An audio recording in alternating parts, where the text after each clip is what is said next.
So the worst possible news ever for Dungeons & Dragons just dropped, and it's really bad. Potentially a death blow for the entire game and franchise, and that's genuinely not an exaggeration. And as someone on YouTube who covers TTRPGs for a living, I guess now is the time to reveal that I don't have a bunker. I've got no transferable skills. I got no second plan here, people. If this goes under, I'm back to giving handjobs to hobbits for beef and tomato pot noodles. And I don't even like beef and tomato. And I think what's especially ironic about this latest news is that it all came out of Hasbro's attempt to get some positive PR for once. I guess when you're a massive super company that has been involved in like 29 scandals over the last 4 days, and also historically enslaved the Irish, sometimes you just need a good headline. This is why Hasbro have been courting press outlets lately to tell them all about how successful the launch of the new D&D edition has been. For example, CNBC recently created an entire YouTube video entitled "How Dungeons & Dragons Helped Bring In Over $1 billion in a Year." And the American that I own has assured me that CNBC is a very big news group. And he wouldn't lie, he knows what the consequences are. At the very least though, this is a channel that has 1.62 million subscribers and videos that get between 100 and 500,000 views, so they're definitely a little bit bigger than me at least. Though the video that was put out specifically for Hasbro really comes across a lot like a paid 10-minute ad for the company, and also was really weirdly focused on Dimension 20 and Critical Role 2. Apparently they've been mega successful, which is good for them and good for me because it means I can put Brennan Lee Mulligan and Matt Mercer in my thumbnail. Yes, I've committed the gravest sin of all, trying to get people interested in a news story that I'm interested in.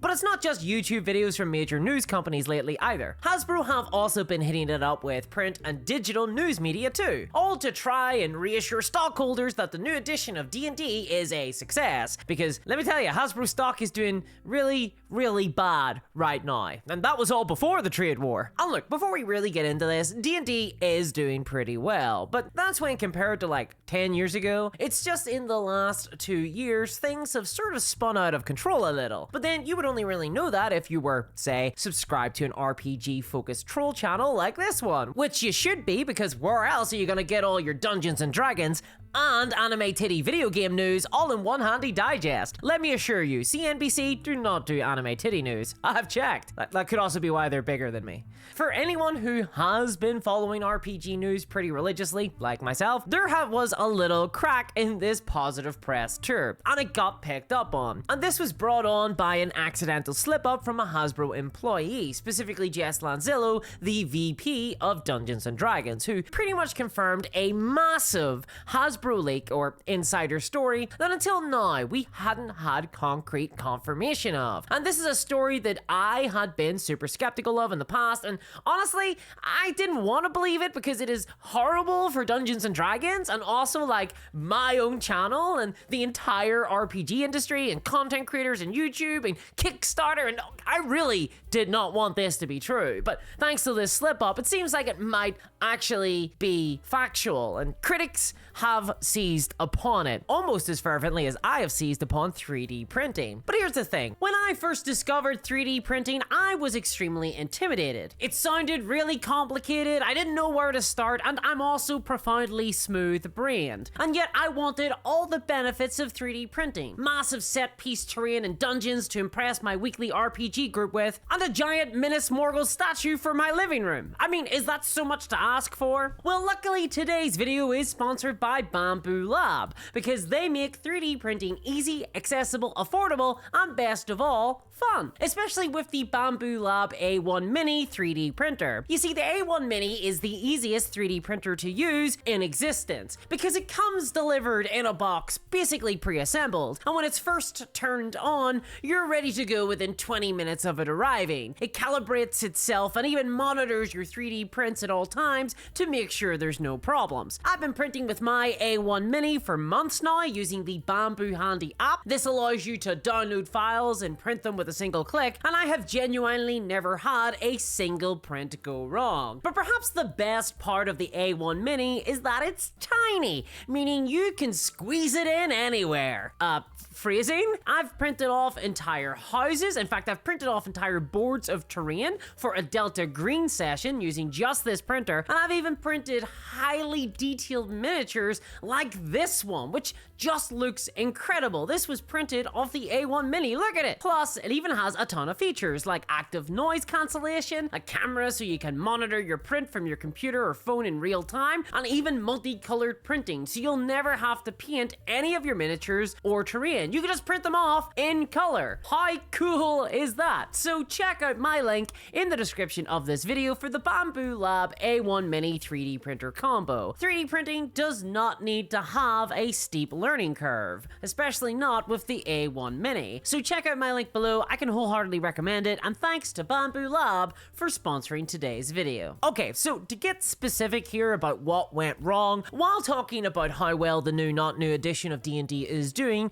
Jess has given us numbers, the juicy figures for all the accountants out there. And in an interview, she revealed that the latest Dungeons & Dragons 2024 handbook has sold better in 3 months than the 2014 book did in a year. And that's good, that's great. Though she didn't mention that the 2014 book released back in 2014 was released at a time when there was a historical lull in excitement for Dungeons & Dragons. And that was sort of because of the commercial disaster that was 4th edition Dungeons & Dragons, but that's a whole other story. Regardless, aside from that, the more important part is when she confirmed that 3.6 million new characters have been made in Dungeons & Dragons Beyond using the new 2024 rule set. And that sounds great, right? That sounds really good, actually. 3.6 million? That's a lot of people. That's a lot of characters, especially considering how many people are on D&D Beyond. How many was that again? Currently it's 19 million registered subscribers.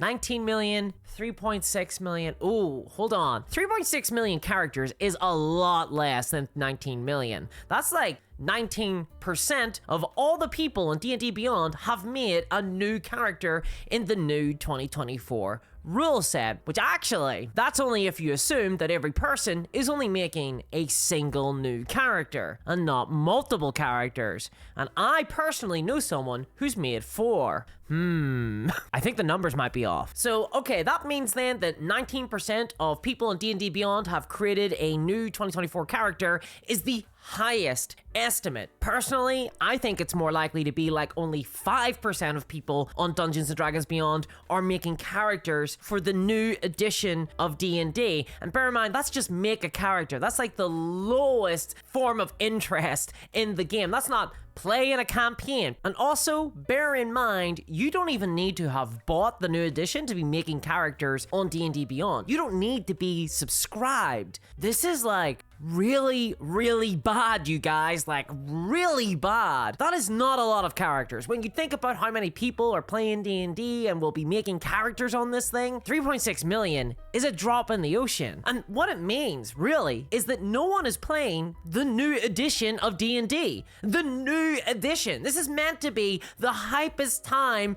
for the game, but it does not seem like there's any take-up of the new system at all. There is no other way to spin it. This sounds terrible. And worst of all, it pretty much confirms the leak, the insider story from Roll for Combat late last year, when they revealed that physical sales of the new D&D 2024 book looked to be really poor, like exceptionally bad at retail, and overall the new edition just seems to have been a total failure. Now, people like me who were skeptical of that claim assumed that the shortfall of retail sales would have been made up by role players buying the game on D&D Beyond. But I mean, according to these new numbers from Jess, that just seems to be a vanishingly low possibility. It looks more like no one's buying it anywhere. And look, don't get me wrong, clearly if you watch this channel, then you know I'm not a fan of Hasbro and their constant desire to make more money than God. What can I say? I don't like the idea of sicking the Pinkertons on YouTubers and getting children into gambling. Called me old-fashioned. But I am a fan of D&D, and I want the game to do well. Rumors of me being a negative troll who thrives on hate are greatly exaggerated. When it comes to D&D at least. Warhammer though, yeah man, that game has a lot of problems. They really need to fix that shit.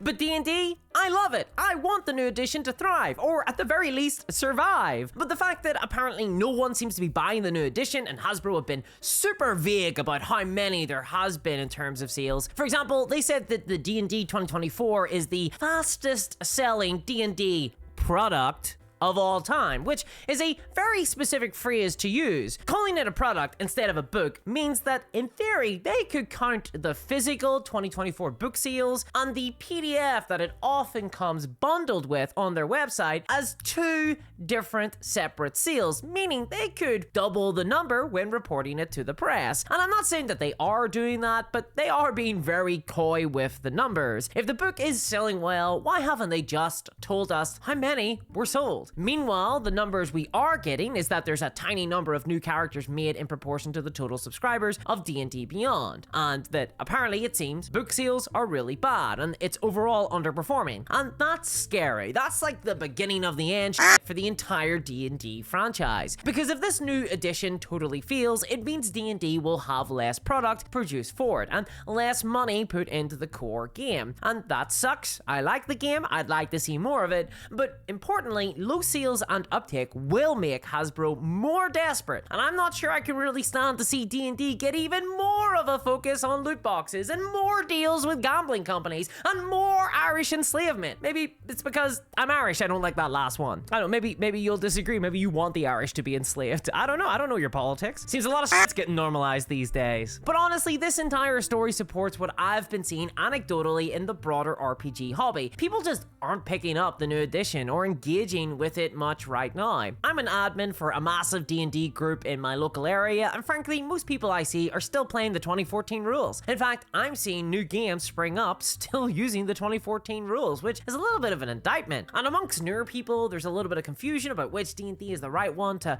buy into, and overall, I gotta say, it feels like there's a lack of excitement for the 2024 rule set, which is especially bad at the launch of the new edition, because short of some sort of miracle, you're never going to do better than your launch when it comes to hype. I mean, who gives a shit about the Pioneer anymore? That was ages ago. But honestly, this lack of engagement from the community is a problem that I squarely blame Hasbro on. And not just because of all the scandals have been turning people off, but also because the new edition of D&D doesn't give the community much reason to be excited, because it barely feels like a new edition at all. It feels more like patch notes. I mean, frankly, Hasbro just didn't have the courage to go all in on making a brand new addition to the game. Instead, they've relied on massive survey-based game design and half changes and tweaks to the existing rules and formula. And all that means is that you could have two people talk about D&D for hours and not even know if they were talking about the 2014 or 2024 edition. Frankly, D&D 2024 being a 5.5 new not new edition rather than just a clean new 6th edition shakeup, I think has hurt the hype level for the game. I feel like I've been more excited for the new edition than most other people out there. I'm one of the most positive, upbeat people I know about D&D 2024